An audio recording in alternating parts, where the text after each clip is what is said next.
A série Persona, assim como sua franquia mãe, vai ser referência a diversas mitologias, histórias, contos, filosofias e tudo mais. Persona 3, 4 e 5 possuem seus próprios temas, tanto de estilo de história quanto de referências. No 5 faz referência a obras literárias, de rebeldes e ladrões. No 4 usam o shintoísmo. No 3 faz referência a mitologia, cultura e filosofia grega. Olá, sou Marashi. Essa série de vídeos vai ser focada em falar um pouco das arcanas maiores de cada jogo da série Persona. Para quem não se lembra, as arcanas maiores são os social links, representadas por personagens ou grupos de personagens, podendo ser ou não uma história de Persona. Nessa série, eu vou contar a história do personagem, falar de seus temas, teorias, se tiver, e explicar suas personas. Por motivos lógicos, terão spoilers do jogo. Como primeiro vídeo da série, falar do protagonista do Persona 3, além de falar um pouco dos temas do jogo, já que grande parte da história do protagonista é a do jogo. Eu vou focar nos pontos importantes para a narrativa. Apesar da referência do jogo ser a Grécia Antiga, o jogo também faz referência a povos próximos, como os egípcios e os romanos, que compartilharam muita coisa pela história, mas isso vai ficar mais notável nos próximos vídeos. Bem, o mais fácil para entender a série Persona é o tarô. Caso você não saiba, o tarô é um sistema simbólico formado por 76 cartas, utilizado como ferramenta de autoconhecimento, reflexão, em algumas abordagens, orientação espiritual.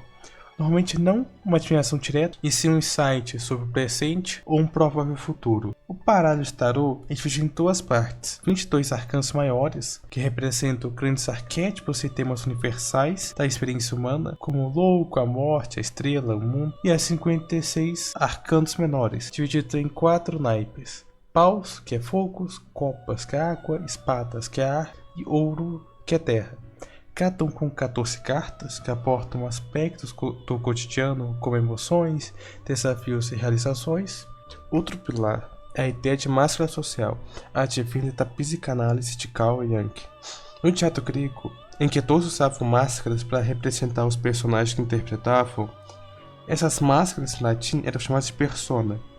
Esse termo depois foi usado por Jung para descrever a máscara social que as pessoas usam para se apresentar ao mundo. Apesar das várias referências possíveis, duas que eu acho que valem destaque é o Carpe Diem e o Memento Mori.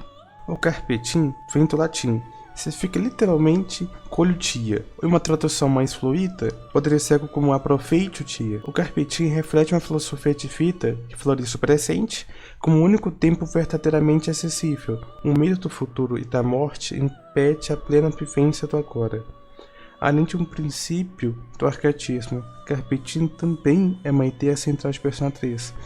Isso é notável por ser um jogo que introduz a mecânica de calendário, a série, e apresenta os social links, além de apresentar o tema com passe para os conflitos de vários personagens. A expressão Memento Mori, do latim, significa literalmente lembre-se que você vai morrer, ou uma tradução mais fluida, lembre-se que você é mortal. Na Roma Antiga, durante os desenhos de triunfo por causa de uma vitória, alguma guerra ou uma conquista, os escravos capturados acompanhavam o general vitorioso sussurrando Memento Mori para lembrá-lo de sua mortalidade e evitar que ele se deixasse levar pela soberba. Filósofos como Sêneca e Marco Aurélio do estoicismo viam a lembrança da morte como um exercício para viver com uma virtude e foco no essencial. Para eles, a morte era natural e não deveria ser temida. Na tradição cristã, especialmente durante a Idade Média, o Memento Mori ganhou um tom moralizante, e isso pode ser lembrado no desenvolvimento de alguns personagens. O nosso protagonista é o clássico protagonista mudo, só fala quando falam diretamente com ele e tem algumas falas de ação. É para se adaptar pela branca em que o jogador pode se espelhar. Assim, sua máscara social é a forma que o player interage com o jogo. Minato Arisato, ou Makoto Yuki, fora dos jogos, ganha uma personalidade própria. Tendo uma personalidade mais reservada, calma e pouco amor à própria vida, ele literalmente está, sem apontar uma pessoa para a própria cabeça ou de lutar contra monstros. Makoto, ficou de uma chamando ele assim porque é o nome do filme, que é mais recente que o mangá, onde ele é o Minato. Bem, Makoto, na maioria dos materiais, é tratado como alguém apático e direto. Esse niilismo normalmente é ligado aos traumas que ele sofreu quando era criança, por testemunhar a morte de seus pais. No decorrer da história, Makoto vai se abrindo mais. Com isso, não quero dizer que ele se torna extrovertido, e sim que ele para de ser depressivo e passa a ser só Brincadeiras de lado, ele passa a não ter medo de ter laços com os outros. Em Persona 3 Portable, tem uma contraparte feminina para o protagonista, que é a Kotono Shiomi.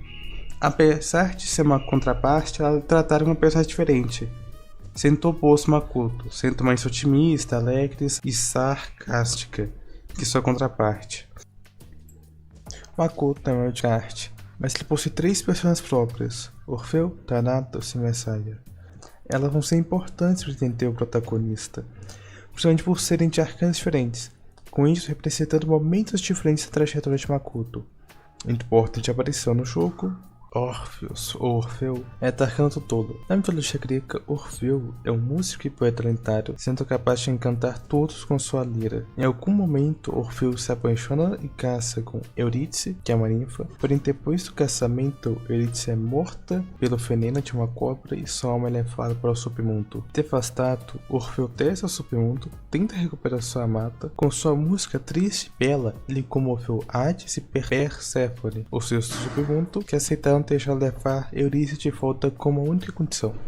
Orfeu deveria caminhar à frente de Eurídice durante a sua vida de volta ao mundo dos vivos e não olhar para ela até estarem completamente fora do submundo. Orfeu, impaciente e ansioso para ver Eurídice, o seguindo de fato, olhou para trás pouco antes de saírem completamente. No mesmo instante, Eurídice foi puxada de volta para o mundo dos mortos, agora para sempre. Orfeu ficou arrasado e nunca mais voltou a cantar como antes. Orfeu é a persona inicial de Makoto. Assim como as demais representam sua aventura, no caso de Orfeu representa o início dela, além de ser possível traçar alguns paralelos. Primeiro, Orfeu começou a tragédia, devastado pela morte de sua amada. Makoto estava traumatizado pela morte de seus pais no início do jogo. Segundo, Orfeu desce ao submundo para cumprir o seu objetivo. No jogo, nós somos a Torre de Tártaros, que tem o mesmo nome da parte mais profunda do submundo grego. Nesse caso, temos uma inversão, porém o caminho da aventura tem o mesmo símbolo. Além disso, Orfeu recebe de Hades a condição de não olhar para trás, e caso fizesse, perderia sua amada para sempre.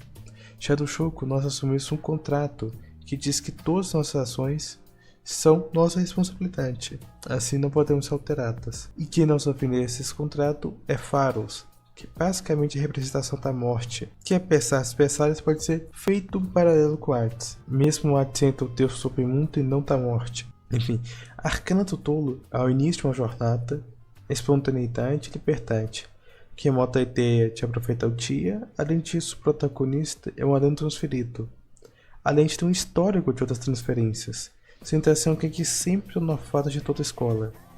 Outra interpretação foi em Arcana do Tolo está ligada à ideia de partir para o desconhecido sem medo.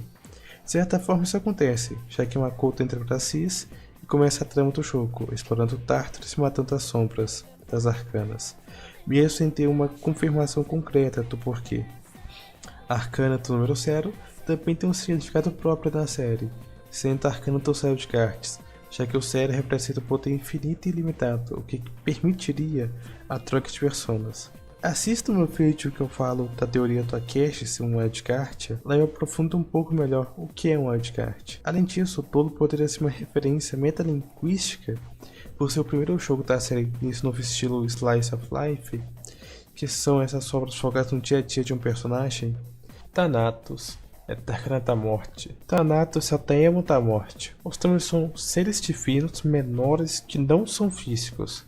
São tipo espíritos, mas no geral ele pode ser interpretado como o Deus da Morte. Thanatos era o espírito que vinha buscar a alma dos mortos na hora certa, e representava a morte inevitável, especialmente aquela que chegava de forma pacífica. Ele era geralmente representado como calmo e silencioso em obras, em contraste com deuses da guerra ou da destruição. Em contraste com a mitologia, o Thanatos do jogo costuma aparecer como um monstro fora de controle.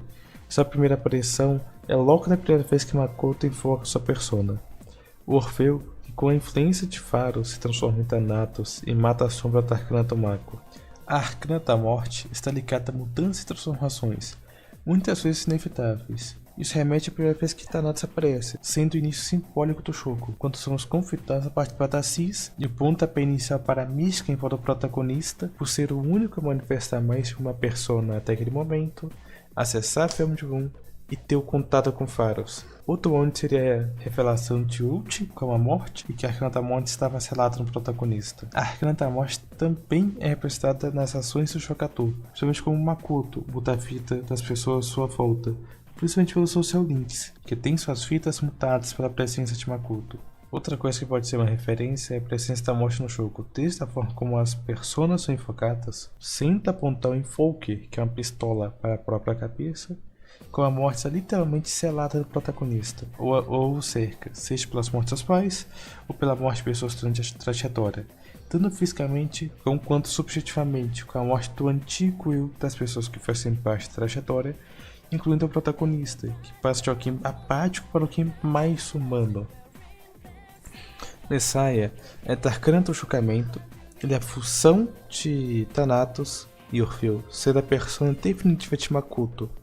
Messiah é uma referência como o nome diz, a Messias. Originalmente era um termo usado para definir uma pessoa escolhida e consagrada por Deus para cumprir uma missão especial, como um rei, profeta ou sacerdote. Muitas religiões possuem seu próprio Messias, normalmente sendo figuras puras e proféticas que irão salvar o povo, o mundo, ou trazer um grande avanço ou algo semelhante. Messias pode ser uma forma de mostrar como Makoto é o salvador do mundo, acabando com a Nyx e a queda, além de ser alguém especial, sendo um wildcard, o que significa que ele provavelmente é o escolhido de Philemon, que pode ser um paralelo com Deus, sendo assim literalmente o Messias, que no latim seria Cristo, o que fica mais óbvio com a forma que Makoto fica no selo, que parece uma crucificação.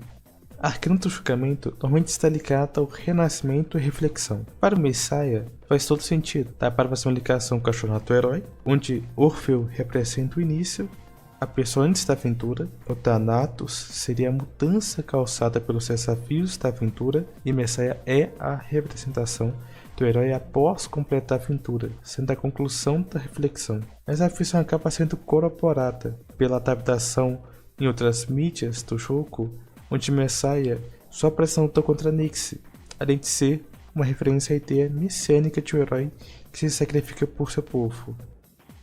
Não sei muito sobre simbolismo, tarô e filosofia, mas espero que tenha feito sentido e que esteja com isso.